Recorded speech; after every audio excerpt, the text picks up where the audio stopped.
Shalom, shalom, bien-aimés de Dieu, shalom. Bienvenue à votre émission Plateau charismatique. Aujourd'hui, je viens vous parler nous sommes toujours sur le langage du ciel, et je viens vous parler aujourd'hui des adorateurs, des vrais adorateurs.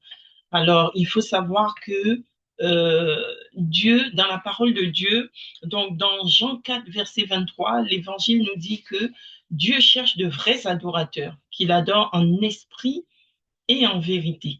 Dieu cherche de vrais adorateurs. Pourquoi? Parce que notre Dieu est un Dieu d'amour. Un Dieu d'amour, si on dit qu'il est amour, donc il cherche des adorateurs pour l'aimer, pour l'adorer.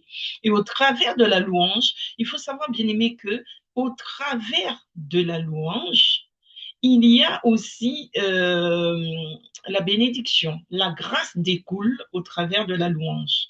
Car c'est David même qui disait que Dieu siège au milieu des louanges de son peuple. Amen, amen. Dieu siège au milieu des louanges de son peuple. Donc ça veut dire que lorsque tu loues, bien-aimé, l'Éternel est là, il descend. Et David disait encore que dans le psaume 42, il disait que le jour, l'Éternel lui accordait sa grâce et la nuit, il chantait ses louanges. Il lui adressait une prière au Dieu de sa vie. Il adressait une prière au Dieu de sa vie. Il appelle Dieu le Dieu de ma vie. Il dit le jour, Dieu lui accordait la grâce et lui, la nuit, il louait Dieu. Donc, c'est ainsi que, bien-aimés, Dieu nous demande de le louer. Nous aussi, nous devons louer Dieu. Donc, tu dois être en louange, tu loues la nuit, tu pries, tu loues, tu appelles Dieu par la prière, par la louange, par les supplications, par les larmes, tu l'appelles. Et le jour, il t'accorde sa grâce. C'est ce que David disait. Amen, amen. Et donc, euh, lorsque tu loues, bien-aimé, il faut savoir, c'est toujours David qui le dit dans le livre des psaumes, au psaume 44, il dit, lorsque tu loues, bien-aimé, lorsque tu marches avec Dieu et que tu as Dieu avec toi, il dit qu'avec Dieu, nous pouvons faire des exploits. Tu peux faire des exploits lorsque Dieu est dans ta vie. Avec lui, tu renverses des forteresses. Tu renverses tes ennemis. David disait, avec toi, Seigneur, nous renversons nos ennemis. Avec ton nom, nous écrasons nos adversaires. Donc, avec l'Éternel, tu renverses tes ennemis. Et avec le nom de l'Éternel, donc quand tu évoques le nom de l'Éternel, il te dit que tu écrases tes adversaires.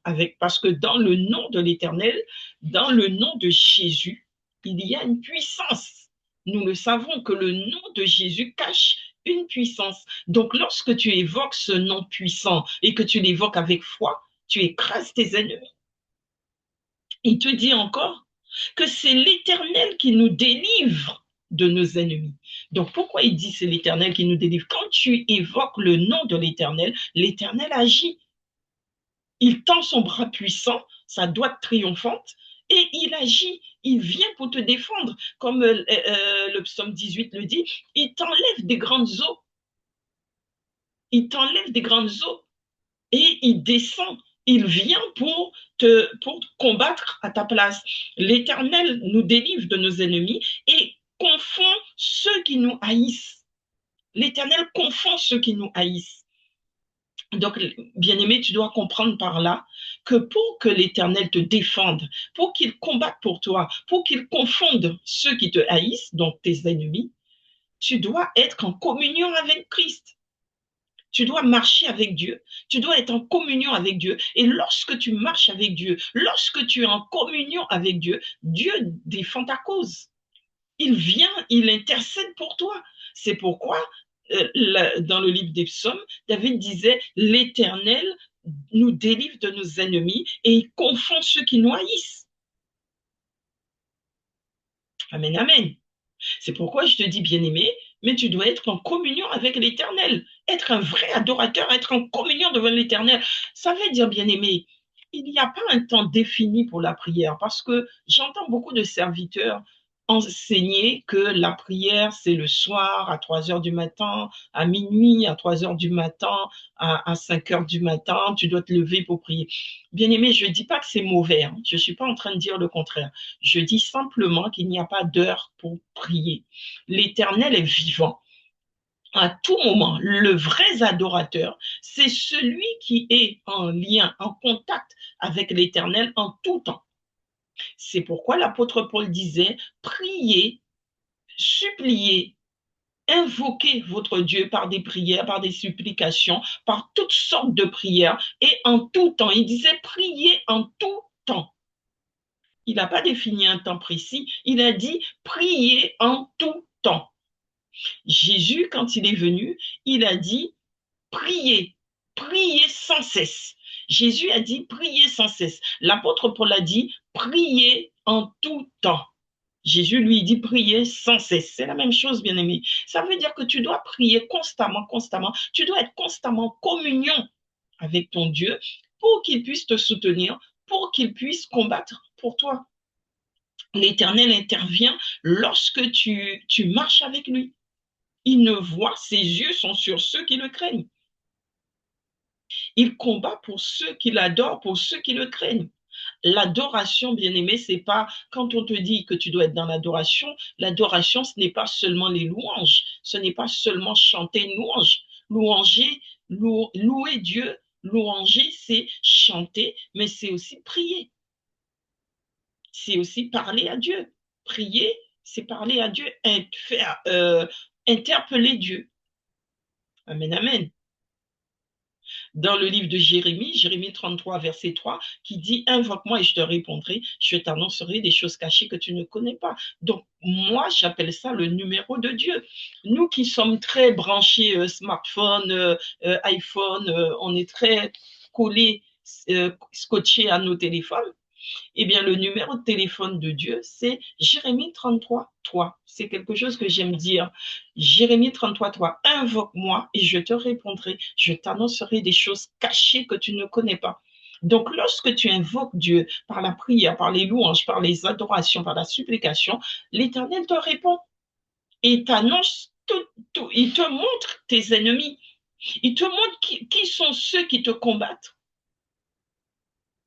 Il t'avertit. Amen, amen.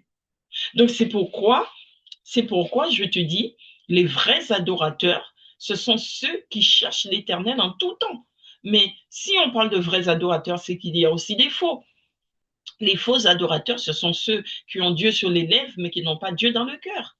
Mais le vrai adorateur porte Dieu dans son cœur. Et quand Dieu est dans ton cœur, tu n'as pas une heure pour le prier. Tu lui parles en tout temps. Tu lui parles à tout moment. Donc, tu l'inclus dans tout ce que tu fais. Même dans les petites choses, tu inclus Dieu. C'est ça, être adorateur. C'est pas de se dire, je me lève tous les jours à 3 heures, à minuit, 3 heures du matin, et puis la journée, tu n'es pas capable de travailler, tu es fatigué, tu es gris et tu parles mal à tes collègues, tu agis mal avec les autres parce que tu n'as pas dormi et que tu es fatigué. Le vrai adorateur, c'est celui qui prie, qui parle, qui appelle Dieu en tout temps. Seigneur, envoie ton esprit. Le vrai adorateur, c'est celui qui appelle Dieu. Guide-moi, Seigneur, conduis-moi, Père. Envoie ton esprit éternel. Prends le contrôle de ce moment. Prends le contrôle de mon appareil au nom de Jésus. Tu dois prier au nom de Jésus. Tu dois interpeller Dieu au nom de Jésus. Car il a dit dans Jean 14, il a dit, celui qui interpelle Dieu en son nom, Dieu l'exaucera. Il dit, tout ce que vous demanderez en mon nom vous sera accordé. Lorsque tu interpelles et que tu appelles Dieu, Dieu descend. Il est là. Il a dit là où 2 ou 3 sont réunis en son nom, il est au milieu d'eux. Donc quand tu pries, même quand tu pries seul, tu n'es pas seul car Dieu est avec toi. Amen, amen. Donc, David disait encore, nous nous glorifions en Dieu chaque jour et nous célébrerons à jamais ton nom. Ça veut dire, c'est une recommandation. Il te dit chaque jour, tu dois glorifier Dieu. Tu dois le glorifier chaque jour Et tu dois célébrer son nom à jamais. Tu dois glorifier Dieu et tu dois célébrer son nom chaque jour. Chaque jour, nous glorifions Dieu et nous célébrons son nom. Il dit encore, il te dit encore que Dieu, pourquoi nous le célébrons et nous invoquons son nom chaque jour? Parce qu'il est un Dieu de justice.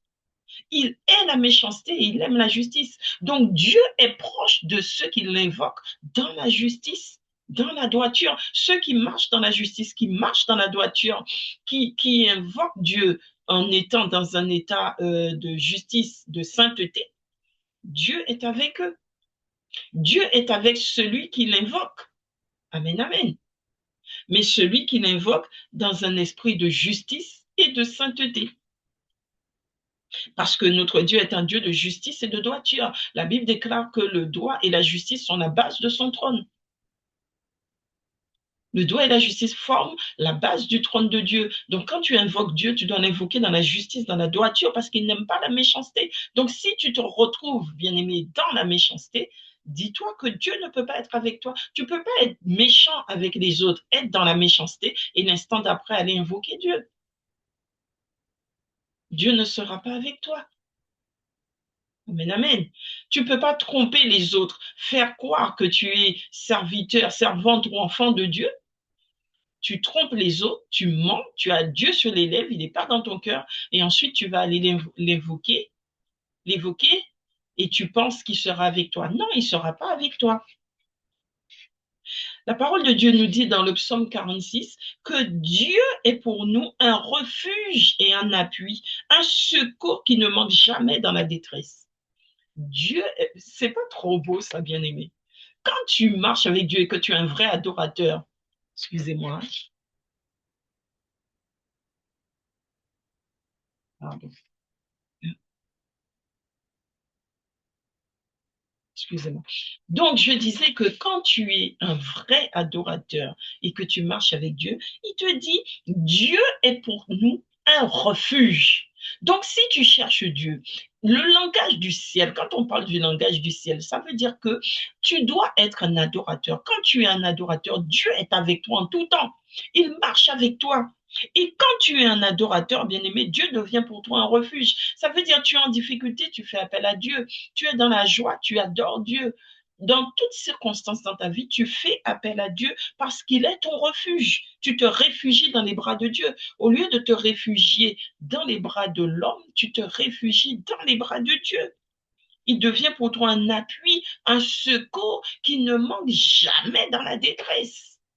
Ça veut dire, quelle que soit ta situation. Vous savez, des fois, j'entends certains dire, oui, ma situation est tellement difficile que même Dieu ne pourra rien faire.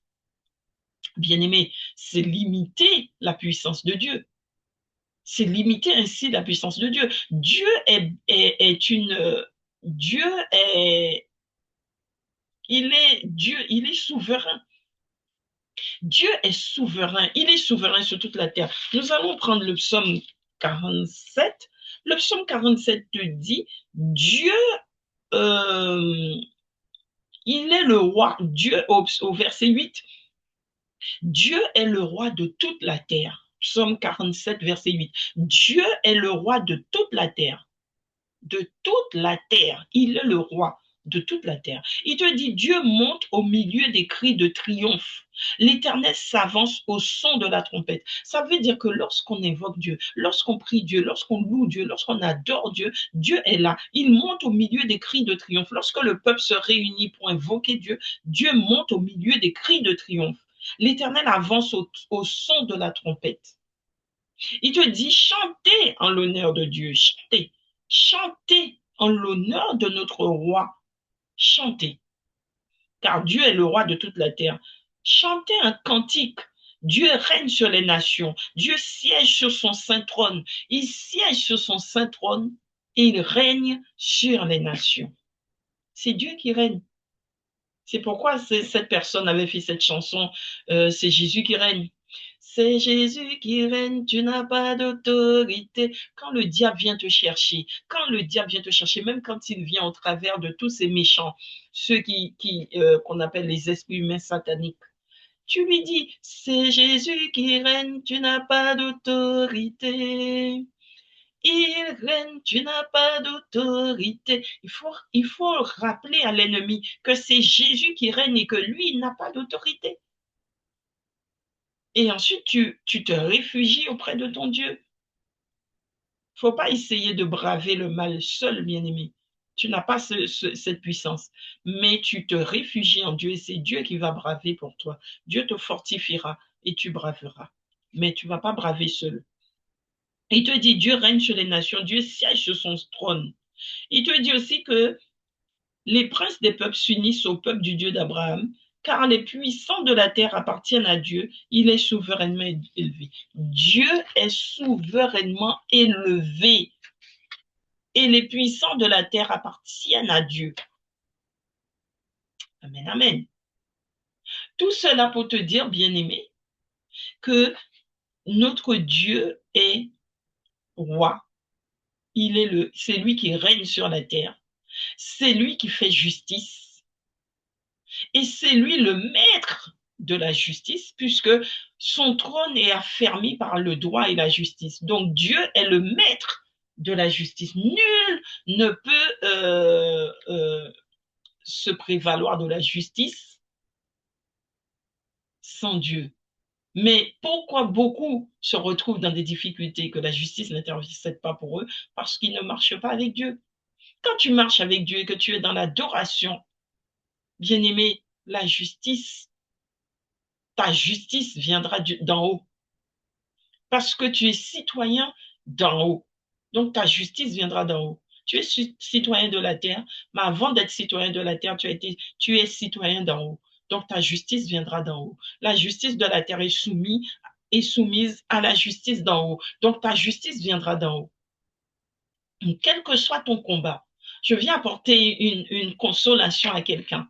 Quel que soit ton combat, bien-aimé, ta justice vient d'en haut. Loue l'Éternel, invoque son grand nom, parce qu'on a dit que dans ce nom de Jésus-Christ, il y a une puissance qui est cachée. Invoque ce grand nom, invoque Jésus-Christ et tu verras la gloire de Dieu. Tu verras la gloire de Dieu, parce que dans ce grand nom, il y a une puissance. Donc quand tu l'invoques et que tu le loues dans la justice, tu verras sa gloire. Amen, amen. Donc, tout cela pour te dire, bien-aimé, que le langage du ciel, c'est de parler, c'est de croire. Le langage du ciel, c'est aussi une croyance. Comment est-ce que tu crois? Est-ce que tu marches avec l'Éternel dans la foi? Si tu crois et que tu l'adores en toutes circonstances et que tu es un vrai adorateur, eh bien, ton esprit sera connecté à l'esprit de Dieu. Parce qu'il t'a dit dans le livre de Genèse que l'Esprit de Dieu planait sur l'univers, sur tout l'univers, avant la création du monde. Donc, ça veut dire que le monde a été créé, l'Esprit de Dieu se mouvait déjà au-dessus de la terre, au-dessus des eaux, puisque la terre même a été bâtie sur les eaux. Donc, au-dessus des eaux, l'Esprit de Dieu se mouvait déjà. Donc, si l'Esprit de Dieu se meut au-dessus de nous, ça veut dire que ton esprit qui vient de Dieu doit être connecté à l'Esprit de Dieu. Mais pour que cela se fasse, il faut que tu sois en adoration. Donc, l'adoration, c'est aussi un langage qui vient du ciel. Et c'est pourquoi le diable veut se promouvoir de cela et fait tout pour que le monde l'adore. Et le monde adore le diable. Le monde adore le diable. Ils sont tous autour de lui en train de l'adorer. Et c'est pourquoi lui, comme le monde a choisi de l'adorer, c'est pourquoi il se balade sur toute la terre cherchant qui dévorer. Et que beaucoup se laissent dévorer, même ceux qui sont dans l'Église.